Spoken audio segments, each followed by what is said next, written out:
បាទសូមជម្រាបសួរពុកម៉ែបងប្អូនទាំងអស់គ្នាបាទស្វាគមន៍មកកាន់ Channel ប្រភេទដើមឈើកម្ពុជាបាទថ្ងៃនេះចង់បង្ហាញពុកម៉ែបងប្អូននៅផ្លែឈើមួយប្រភេទពុកម៉ែបងប្អូនបាទគឺផ្លែឈើមួយនេះពុកម៉ែបងប្អូនគឺមានឈ្មោះថាផ្លែចន្លុះបងប្អូនបាទនេះផ្លែនេះវាអត់ទាន់ទុំទេពុកម៉ែបងប្អូនគឺវាទើបចាប់ដើមគេហៅស្រកគៀលបាទវាកាត់ពិតទៅ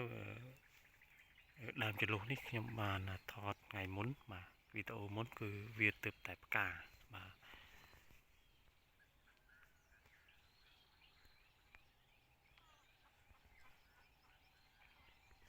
ាទប៉ុន្តែឥឡូវហ្នឹងគឺវាចាប់ដើមផ្លែហើយក៏ចាប់ដើមទុំដែរពុកម៉ែបងប្អូនបាទនេះបាទហើយផ្លែវាគឺស្តៀងនឹងផ្លែព្រីងដែរពុកម៉ែបងប្អូនគាត់នៅវាខុសគ្នាត្រង់ថាផ្លែព្រីងវារលោងបាទចំណែកផ្លែចន្លុះនេះគឺវាលក្ខណៈមានរោមបាទរោមតិចបាទគឺដូចស្លឹកវាដែរបងប្អូនមានរោមនឹងស្អិតបាទហើយលក្ខណៈផ្លែរបស់វាគឺតូចពុកម៉ែបងប្អូននេះទំហំវាប្រហែលជាតូចជាងកូនដៃបន្តិចបាទហើយលក្ខណៈរបស់វាដូចផ្លែព្រីងដែរគឺវាចាប់ដើមពីពណ៌ខ្ចីផ្លែខ្ចីពណ៌បៃតងហើយវាសកៀលបន្តិចដងគឺវាប្រែពណ៌ពីក្រហមព្រឿងមកក្រហមលឿងខ្លាំងទៅក្រូចឬក៏ក្រហមខ្លាំងឬក៏ពណ៌ស្វាយបងប្អូនហើយបើវាទុំខ្លាំងគឺវាពណ៌បែបស្តៀងក្រមៅដែរបងប្អូនបាទ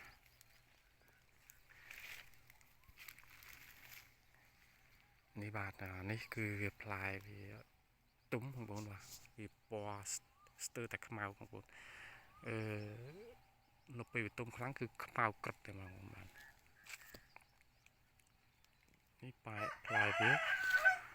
បាទ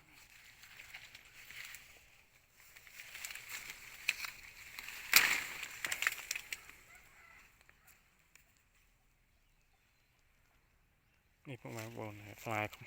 វាទុំខ្លាំងគឺពណ៌បែបនេះគឺក្រមៅបងប្អូនបាទក្រមៅឬក៏ខ្មៅបងប្អូនបាទហើយវីដេអូនេះគឺគ្រាន់តែថតបង្ហាញអំពីផ្លែវាទុំបងប្អូនបាទដោយសារតែវីដេអូមុនគឺខ្ញុំថតតពេលវាផ្កាឥឡូវវាបានចាប់ដើមទុំគឺចង់បង្ហាញពុកម៉ែបងប្អូនពាក់ព័ន្ធនឹងផ្លែទុំបាទហើយក៏ផ្ញើជូនពុកម៉ែបងប្អូនបាទពិសេសលោកតាលោកយាយបាទនៅឯនេសមុទ្រក៏ដូចជានៅក្នុងប្រទេសកម្ពុជាយើងបាទទុកគ្រាន់ជារំលឹកអនុស្សាវរីយ៍បាទជាមួយនឹងផ្លែចន្លុះបាទពុកម៉ែបងប្អូនណាខ្លះដែលមានអនុស្សាវរីយ៍ជាមួយផ្លែចន្លុះអាចមើលវីដេអូរបស់ខ្ញុំបាទហើយនឹកឃើញអនុស្សាវរីយ៍កាលពីក្មេងៗជាមួយនឹងផ្លែចន្លុះបាទដល់រដូវវាទុំហើយពុកម៉ែបងប្អូនបាទដល់រដូវវាផ្លែវាទុំបាទ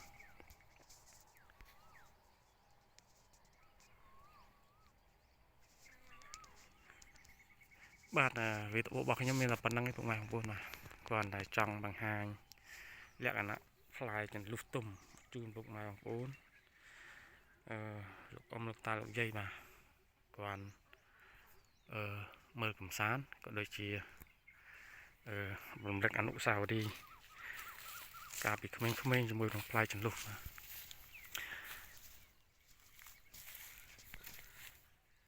អត់សូវផ្លែពុកម៉ែបងប្អូនបាទដោយសារតែកាលតែផ្កាវាផ្កាច្រើនតែបើផ្លែវាអត់សូវកាន់បាទសម្រាប់មេឃណាដែលវា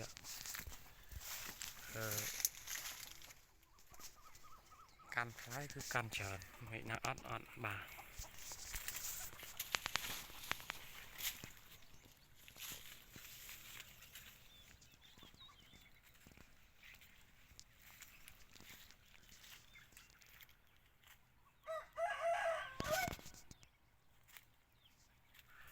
នេះគេហៅផ្លែចិនលុះទុំបងប្អូន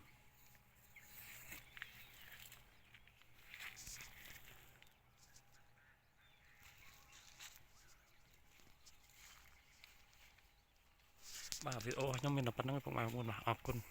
ជួបខ្ញុំនៅវីដេអូក្រោយទៀតបាទ